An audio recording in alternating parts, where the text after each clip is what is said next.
So this book, at the top here, it says it's a course in discovering and recovering your creative self. Yeah. She thinks that creativity is our true nature, and blocks are an unnatural thwarting of a process at once as normal and as miraculous as the blossoming of a flower at the end of a slender green stem.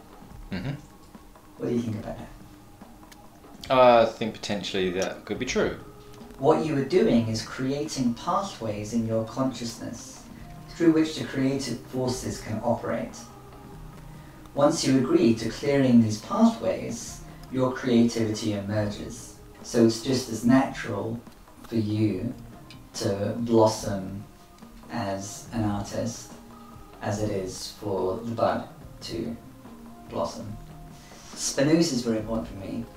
I have published scholarship on Spinoza, and Antonio Damasio's book from last week is called Looking for Spinoza, Joy, Sorrow and the Feeling Brain.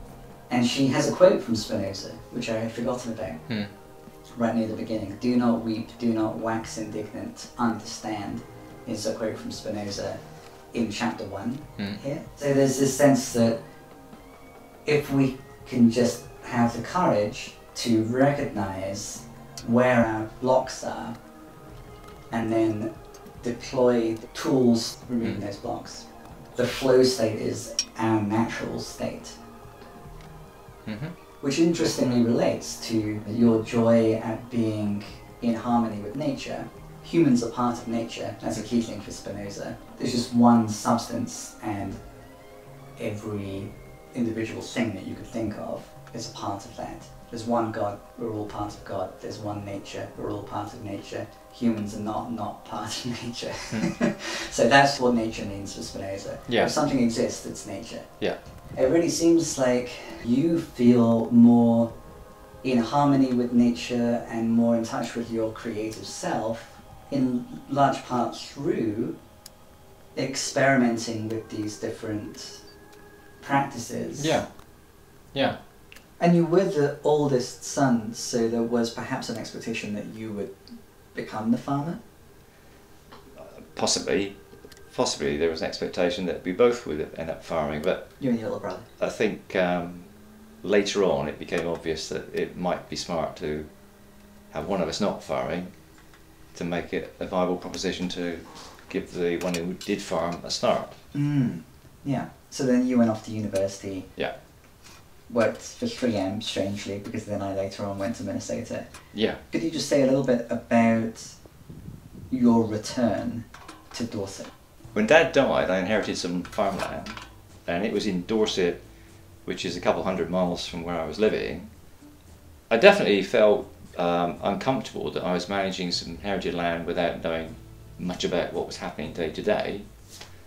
And it was getting to a stage at work where options to retire early were cropping up.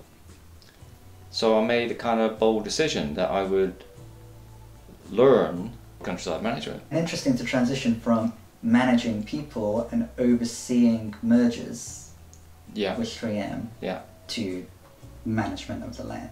Yeah, and it was a dramatic difference. One that meant I didn't need to get involved with any supervisory things. I was only supervising myself and going back to exploring my roots a bit.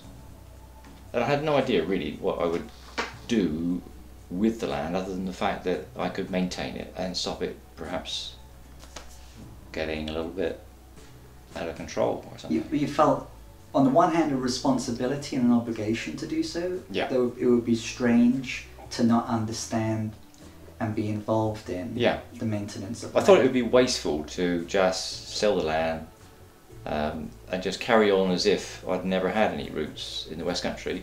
And of course I was also very attracted to the West Country. It's a beautiful place, so half thinking that the family could be uprooted and brought back here was uproot it part of it. And replant it, like the tree. Yeah.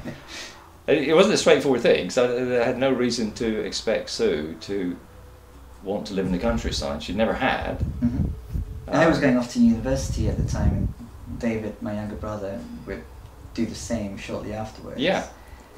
And then we would both leave the country.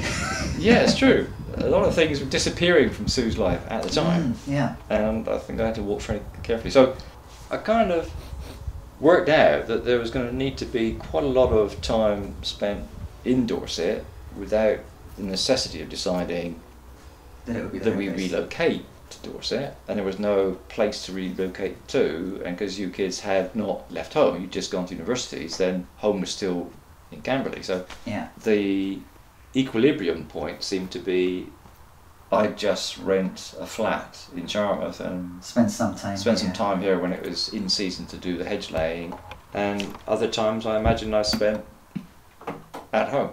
I mean, I've noticed the difference even in the few weeks that we've been going for our walk, how much better I feel on lots of different levels. Had you not doing been going that for your walk? No. So I'm like your accountability buddy for walking. Yes, and the walk would be another one of those things where you think, I'm not sure I've really got time for a walk today, I should be doing so and so.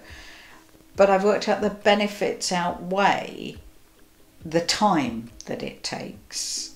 One is we get time to spend time together, which is particularly nice. And if we're not doing a great deal, it's just nice to spend that time together. Just being outside is in itself good. I'm getting fresh air, I'm getting exercise, all of which I think helps my head. Being a part of the community much more than I ever would by just going out for that walk. You know, we bump into neighbours, we have a chat. Stop, I'll never get going again. They've pruned it so that you end up with these features. That's unnatural. Well, it's kind of topiary, isn't it? Yeah. It's not actually unnatural. Actually, I found a good essay from this year called What is Natural? And what have you learned from it so far? The gist of it is that there's a lot of assumption presently that something is natural. Almost if it's left to its own devices. Yeah, but that's not how the word natural has generally been understood in the past, and there's quite a few drawbacks to thinking of it that way. You're using the word nature in that way when you say that those fields are not natural. Yes. But this article is saying that usage of the word nature is, in the broader scheme of things, relatively rare and recent, and contradictory with other meanings of the word nature, other visions of nature, which we're going to have a brief look at together. Okay. In Greek, the word that later got translated into nature is physis, based on the verbal root for growing, producing. Yeah, that's to do with then being alive, isn't it? Yeah. Then by the time we get to Aristotle, the most famous of his definitions, opposes physis, that same word again, to techne, but mankind remains a part of nature, though able of making artifices. Okay, so humans are not part of nature, but they do somehow have this capacity to create something which is artificial. Yeah. An opposed concept to nature would rather be chaos, as there is order in nature. Yeah, I think it's okay that mankind is in nature. There's nothing unnatural about man. No, there's not. But then there's a shift in Christian societies. Whereas in the Greek and Roman view of the world, even the gods were part of nature, in a monotheist context, God transcends nature, and so does the man as he is created at the image of God. There is a tendency, isn't there, if you state that nature was created by God, and then God created man in his own image, you're going to end up disregarding the fact that mankind is in nature. Mm-hmm. What struck me as particularly interesting here is that there are lots of agricultural metaphors in Christianity, in the Bible. Yeah. So, and that fits with that shift. Sowing seeds and the seeds falling on stony ground and that kind of stuff. Exactly. Yeah. I mean, there's so many field metaphors in wisdom literature. There it is, rather. So what do you think of that? This shift in what is meant by nature is related to both Christianity and to a focus on these agricultural practices? I think it makes sense that has been a shift, but what makes sense is that the species that we are makes best use of the rest of the environment in order to survive, just surviving from day to day. Is it difficult to make best use of it if we have the illusion of not being part of it? Actually, it would be very difficult to manage the whole thing about climate change unless we recognise that we're very much part of nature. Okay, so this is what's really of interest, because encapsulated in this table just here, we have 4 different definitions of nature, and they're defined by contrast. You see it here. The whole of material reality, considered as independent of human activity and history, as opposed to culture, artifice, rational intention. That seems to be the contemporary understanding. Yeah. But as opposed to that contrast, we have that which is opposed to the supernatural or unreal. So there we have nature as opposed to what's magic, perhaps. For me, it's interesting. Spinoza is very important for me, and Spinoza is connected with this second distinction. And it's really crucial for Spinoza that everything is nature. Everything is God, everything is nature. There's just one substance. But if you make everything nature, then it makes it a not very useful word, because it just means everything. Depends what you then do with that word. If you're consistent in having it mean everything, and then you have other words to talk about what you really want to talk about when you use the word nature. And then number 3, the specific force at the core of life and change, as opposed to inertia, fixedness, entropy. Right, yeah. And then we have Nietzsche and Darwin are a couple of the exponents. Authorities. And then number 4 here, nature is the essence, inequality and character, the whole of specific physical properties of an object, as opposed to transmutation. What are your initial thoughts on this scholarly exploration into the lack of coherence or consistency regarding what nature is? Does it seem relevant or important? It probably is relevant, but I suppose I'm reverting back to my usual grumble, which is, so we've got an organisation that's responsibility is to ensure that the environment and the landscape that's out there that I love is retained and nourished, and it's called Natural England. And for me, that's the wrong use of the word natural. And so I end up being rather focused on that. Which definitions are or are not at play when it's called natural England? Question. I suppose it's the first one that takes you away from human involvement. And from my point of view, there's an awful lot of human involvement which has gone on over centuries, as I keep ranting on about. So I think it's unhelpful for Natural England to be focused on the thing as if it's something that we can only destroy, whereas we've created it partially. And this came up in the Nash book, reflecting on conservation efforts in the 60s, the idea of man being a parasite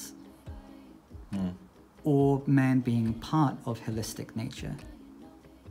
So we encountered that idea back there.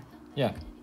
We've also encountered ideas about conscious decisions in the 60s to create these areas of outstanding natural beauty and sites of special interest in that book. Britain's Green Mantle. Britain's Green Mantle. How about if we agreed to use the word nature less? Yeah, more I'm comfortable with specificity, that. Yeah, because you are in a vague area, and you are in an area where interpretation of what's just been said could go off in random directions. If there's semantic confusion, unacknowledged semantic confusion about what the word nature means, the possibility of having everyone be on board to implement a plan is 0. No. If what we all know is that 2 or 3 degrees average increase in temperature for the world would be devastating for the next generation, then if we can get a list of things to every individual that says, well, this is what it means to you, you have to do differently, then we have a chance of implementing it.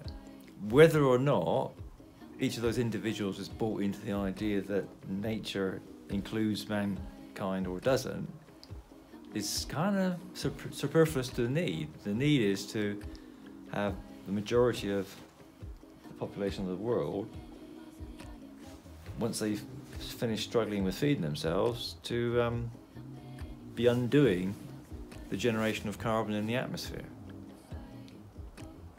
That's what matters. Tiny bit of a rainbow.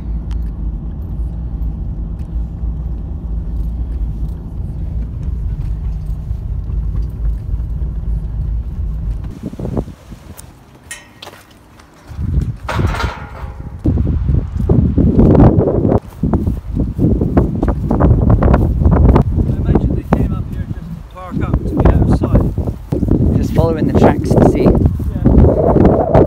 Pretty good view.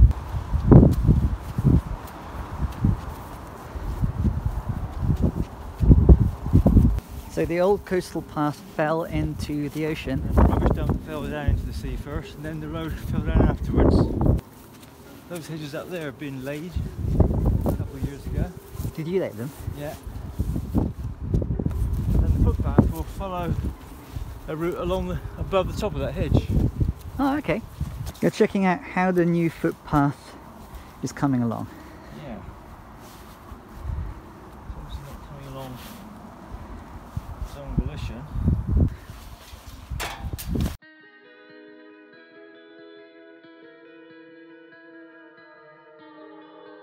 Younger artists are seedlings. Their early work resembles thicket and underbrush, even weeds. This is about academia, actually, here. Right. And the fact that the academic context isn't one which generally nurtures creativity. Mm-hmm. Artists attempting to exist, grow, even flourish within that milieu recognize that the entire thrust of intellectualism runs counter to the creative impulse. The halls of academia, with their preference for lofty intellectual theorems, do little to support the life of the forest floor. I'd be interested to know if you agree with that, because you were very much an academic, but you had a very creative side, you know, with your art and your drawing and all of that. You know, these are two things that are very different, but not necessarily at odds. No. You know, and in this Into the Field project, I'm trying to, you know, integrate the two. You know, I'm returning to some of my academic interests. Like Spinoza is really important in it, which is what I published scholarship on. But I think there is something about the academic milieu that is at odds with the creative flow. So this whole book was something I did years ago. I like this mixed media. These were actually in Cambridge, these images. It was when you were at Cambridge. So there was, Finishing my PhD. yeah, so there were lots of interesting bits of buildings and gates and things. Yeah, I that think I remember you doing these actually. This is Pembroke here. quite likely, yeah. Beginning to spend some time in Charmouth. Don't think Mum would have enjoyed this walk very much. No. It's not a walk. Yet more sea. This was a photograph of the cliffs down at Charmouth Beach. There's a person there that you can see. Yeah. It's to give you a bit of perspective. Sense of scale. Exactly, yeah. Just how. Right by the fallen cliff. Lyme Regis and the Cobb down there. Lyme Regis, where Persuasion by Jane Austen is set. That's right. And where this is all bare rock, it can only be explained by the fact that that's recently fallen down. And if you talk about rewilding, that's what's happening down here. There's no human intervention whatsoever. So that is wild and that is natural. By your definition of nature. Yeah. No people required to maneuver or manipulate the outcomes. It's all happening of its own volition. Having said that, someone's pampas grass has escaped from their garden and lodged itself in the cliffs down there. Oh yeah. That's weird. Not a native, that's wrong. Life across time. This was the life is out there. I thought, well, that's got to be Charles Darwin, really. Oh, nice, yeah. So you see Darwin is celebrating life in all its forms. Yeah, and then there was this stitched version. Good way to end it. Lots of little stitches.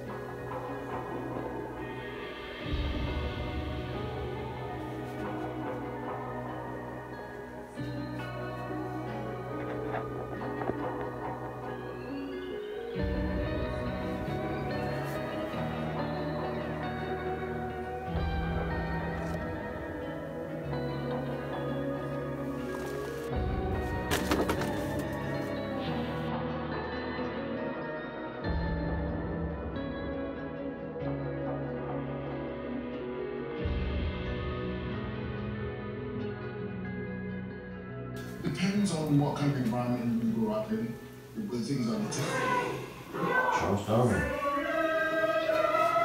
Like in your book, Mum.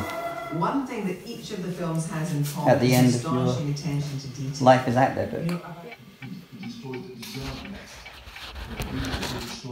So Darwin's at the end of your book because of change over time, would you say? Possibly. It was right after the cliffs. And the question is why? He pays attention to life. Either side of that, it would be a good thing. Pays what? Attention to life. Hasn't. So Studies life. one has to put their hands up. Yeah.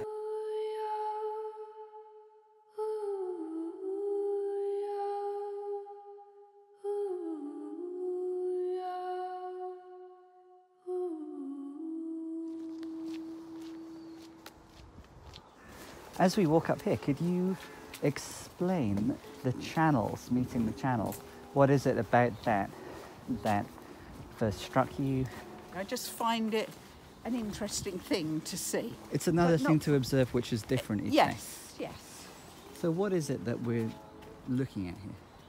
Well, interestingly, today again, it's going quite straight. It's not doing the angle. So it's where the River Char comes down and flows out to the sea. It meets the sea in different ways. Yes, Even on a day-to-day basis, it can be surprisingly different. yes. I think every so often, if it starts going too far one way, I think they do use mechanical diggers to shuffle the beach around to direct it. And so I think that's what happened a little while ago, and it directed it more or less straight out to sea. And then over the last couple of weeks, it had crept back at an angle, but it looks today as if it's gone back to going straight out. So I don't know whether they've had a digger down there again, shuffling the beach around. And for what purpose would they, do you think? I think they probably don't want the river to go too far that way because it starts to eat away at the bottom of the cliff. So you think that we're observing man's attempt to tame the waters enough to make it enjoyable to experience on the beach? Yes, I mean, I don't know exactly what their reasoning is for why they move it every so often, but that would seem to be quite an obvious reason to do it. So this is an interesting variation on looking at the daily difference regarding the skyline. Yeah. Because we think that we're also observing humans interfering. They've interfered a lot, obviously, on the route that goes from here to Lyme Regis, because along there they've put in whole structures to support the cliff. They've already said there's no way they can protect the whole coast, so they have to decide which areas they're going to protect. And Lyme Regis is obviously quite a big town. Yep. So you've got to protect that, or the houses start falling into the sea. So we're going to part ways as I go and see what's happening with that new path. Yep. Investigate the coastal path. To replace the one that indeed just fell into the sea down the cliff. Yeah, a long time ago, but yes. Why is it being replaced now? Well, they've talked about it for years. They want to have the coastal path kind of all the way along the coast, and various bits of it over time have disappeared. And so the project now is to try and get it all in use at the same time, really. Something's happening, really. Yeah, that's what you're going to investigate, Si. Yep. Good luck. See you later. I'm now going to share the final paragraph of the final chapter of On the Origin of Species by Charles Darwin. It is interesting to contemplate an entangled bank, clothed with many plants of many kinds, with birds singing on the bushes, with various insects flitting about, and with worms crawling through the damp earth, and to reflect that these elaborately constructed forms, so different from each other and dependent on each other in so complex a manner, have all been produced by laws acting around us. Yeah, pretty much, yeah, we're just there's still been a near footpath for Yeah. the coastal pathway, and it's been an ongoing project for about 4 years now, but we've managed to get the go-ahead. Yeah. And yeah, so we dug about 6 inches of the ground, and we didn't clear the land. The Ranger Service did that for the council. Sure. And so yeah, we're gonna come in, and we've digged about a metre wide for about 800 yards from there to the golf course. Mm-hmm. And then we're gonna lay some scalpings on it, and then come over the roller and just sort of like flatten it out, and that's it really. Thus, from the war of nature, from famine and death, the most exalted object which we are capable of conceiving, namely the production of the higher animals, directly follows. There is grandeur in this view of life, with its several powers, having been originally breathed into a few forms or into one, and that, whilst this planet has gone cycling on according to the fixed law of gravity, from so simple a beginning, endless forms, most beautiful and most wonderful, have been, and are being, evolved. So I'm on a solo mission to see what's happening at the end of the river down there. This is the way we need to go. Come on a journey with me. We're going to check out those channels, and I'm going to recreate a philosophical postcard.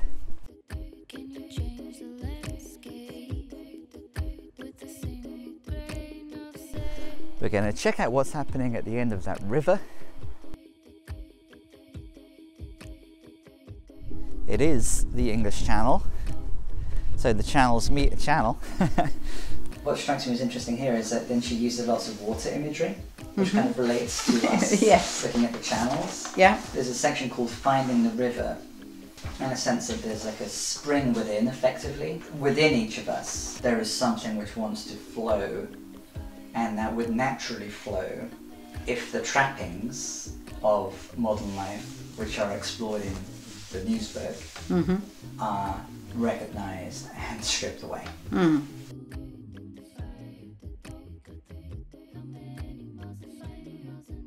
There's a roundabout, nice British roundabout. This is where my dad used to live, in this house, number 24. And we're almost at the beach.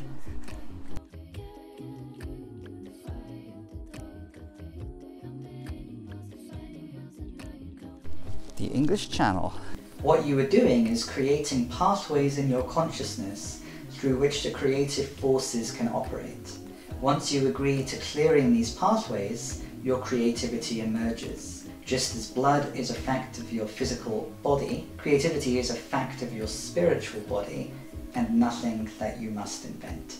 To what extent does that relate to your experiences? To what extent are you resistant to it being described in that way?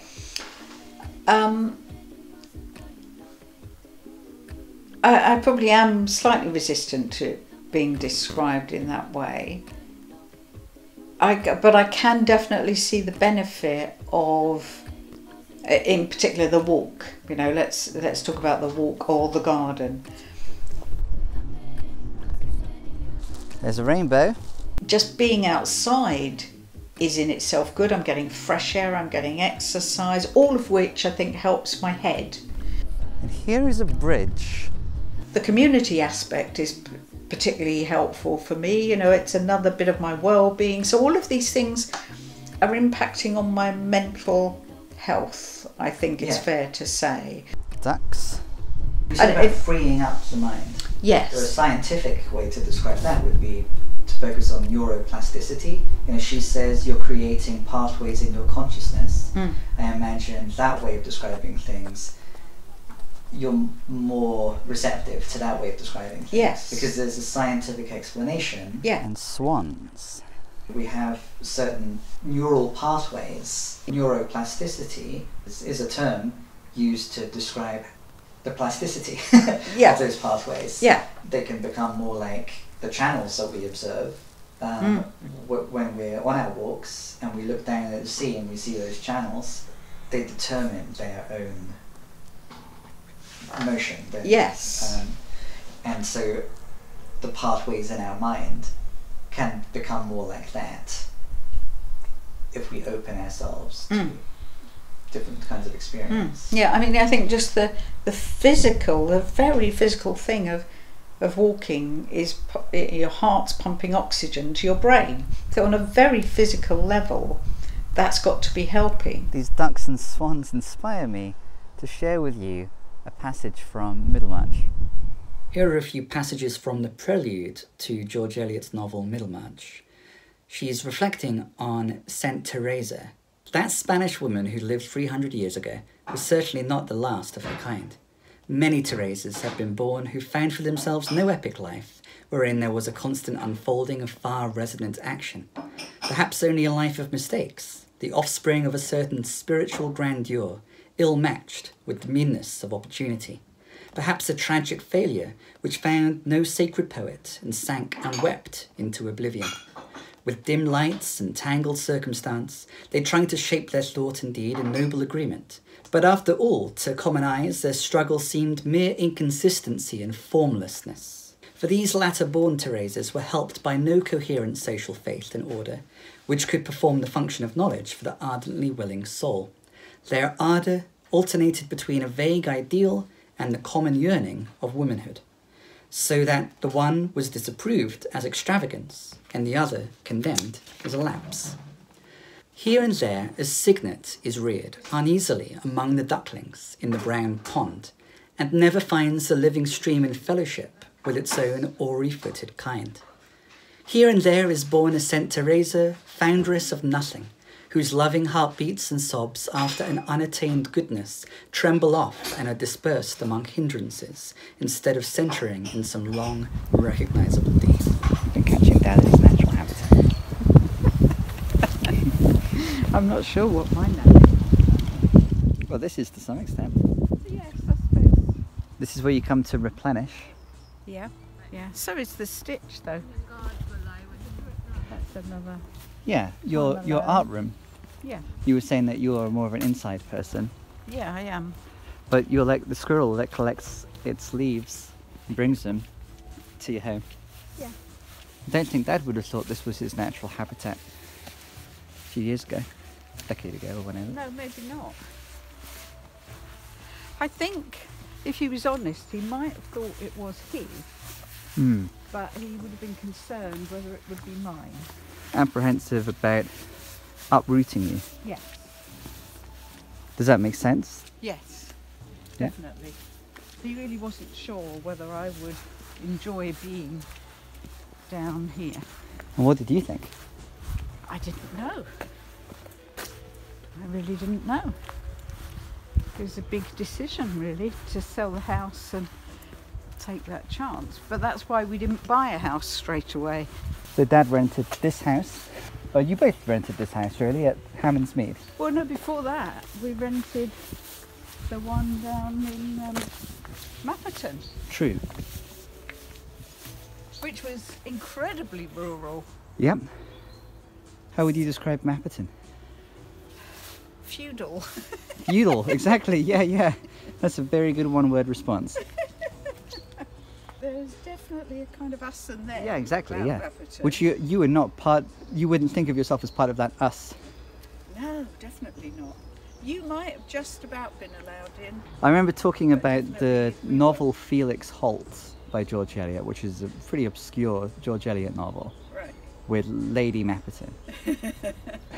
See, that is her title, yes? Lady Sandwich. Lady Sandwich? Well, How English? he's Lord Earl Sandwich? of Sandwich The or Earl something. of Sandwich Yeah, he is related to the original person who I think. invented the I sandwich. think so. You'd have to do some research on that. Was Mapperton the best thing since sliced bread? I really liked it there, which I think surprised everybody because it was definitely not a modern, in any way, house. I mean, the kitchen was an absolute wreck, really. It was horrible in terms of a kitchen, really, but we coped with it. And the fact that the lounge had, you know, a big gully going through the middle of it because it was what used to be a stable, so therefore there was, you know, that was where all the waste would get washed out. Oh, wow. So there was a big dip in the floor, and the whole floor was old stone. So I remember having real problems with our furniture because there was never a level surface, so you had to kind of wedge things under bits of furniture to make them in any way level. Then you moved into a bun. Where you Yes. live now I was a suppose, bun. Yes, yes. Yeah. So you liked it. But this one was converted in a more complete manner. Yes. See where we the horses were are in control transiting. of what happened in this one, well, within reason. You were in control of the process. Yeah, you determined the transformation. Yeah, yeah. Whereas Mapperton, we definitely weren't. But it just, for me, when we went to see it, it looked kind of idyllic. You know, there was this little stone cottage and it had roses round the door. It was really cute and pretty, and Yeah. you know, I just thought, yeah, I'd like to be there. And we were only renting it, so it didn't matter. But we did have to be interviewed, as you know, to be able to live there. What was the strangest question you were asked? I'm not sure we were asked that much. Well, I can't really remember. You weren't quizzed about George Eliot.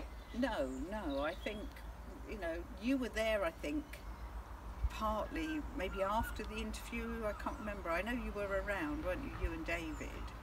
So they met you as well. Maybe that is when we talked about Felix I Holt. think it probably was. Maybe I helped. I definitely think you did. I think without your connection, I'm not 100% certain we would have been able to rent it. Oh, their son went to Cambridge. Yes, exactly. You were the right sort. What happened at Christmas in the year when you were at Mapperton? What did you receive? A brace of pheasant.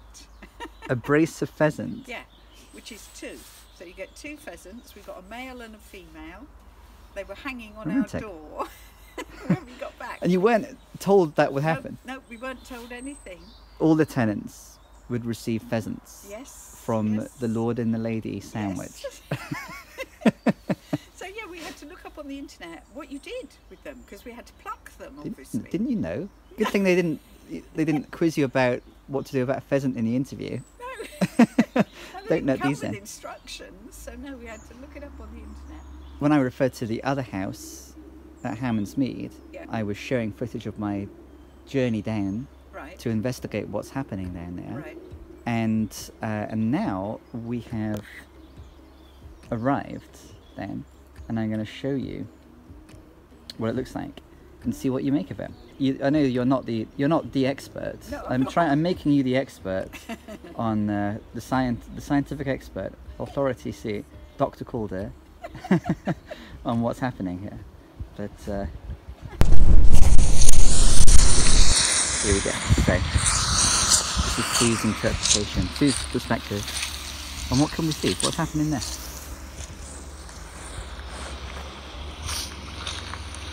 So that's on the beach, is it? Yeah, that's looking at the map. Yeah. What do you make of that? Well, that looks as if it's not actually man-made. But I couldn't really say.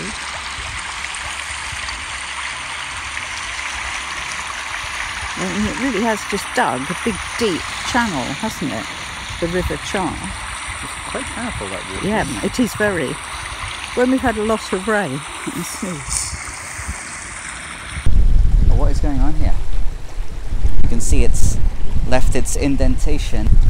Is that man-made or? I don't know. I don't know.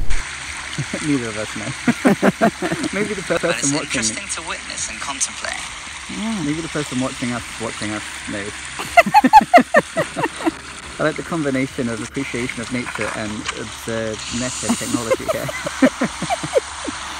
Yeah, I really don't know. But it looks pretty.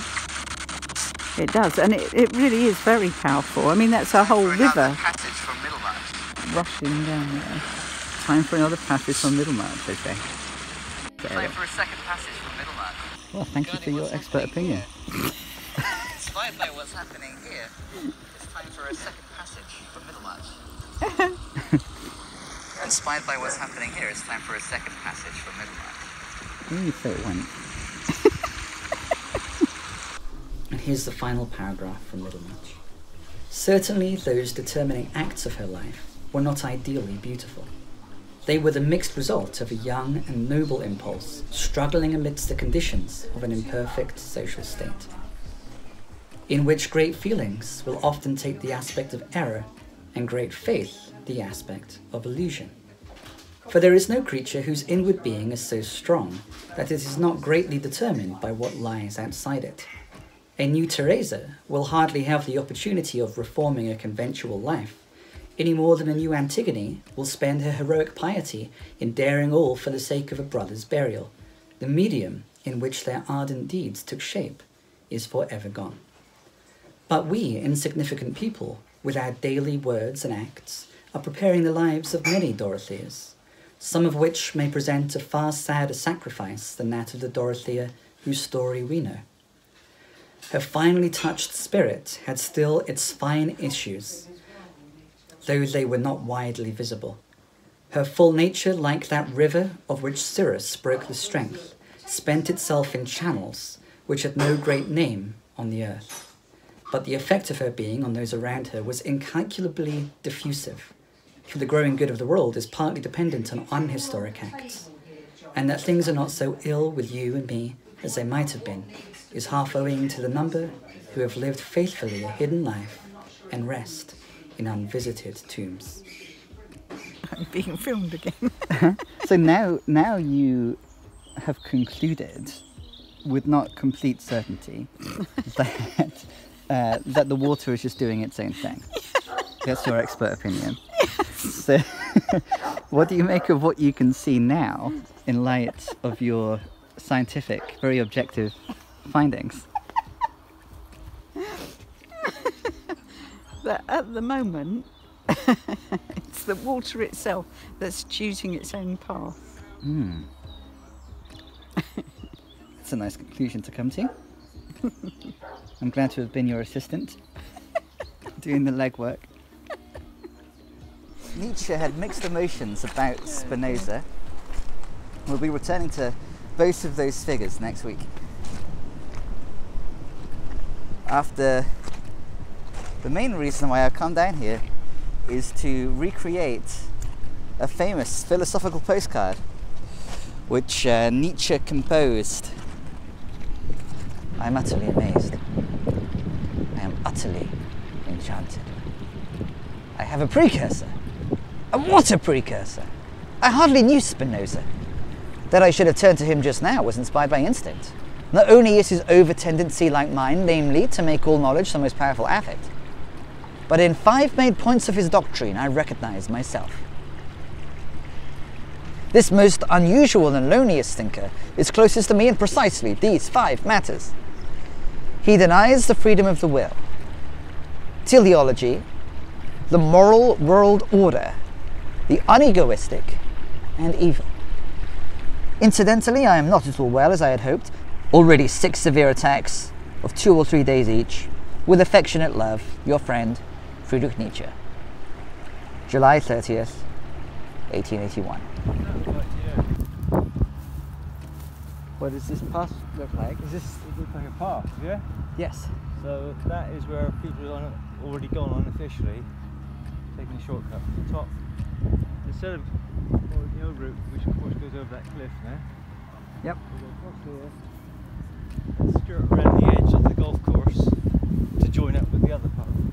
In the absence of a path, they've created one.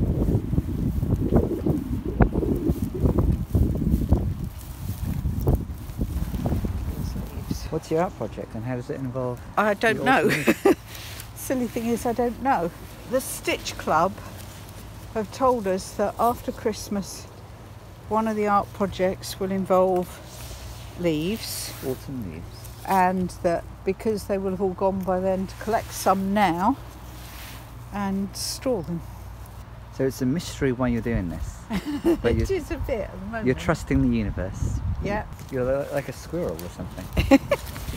Yeah, I'm going to store all these when I get home now so that they don't just crack. Yeah, quite like a squirrel. Yeah.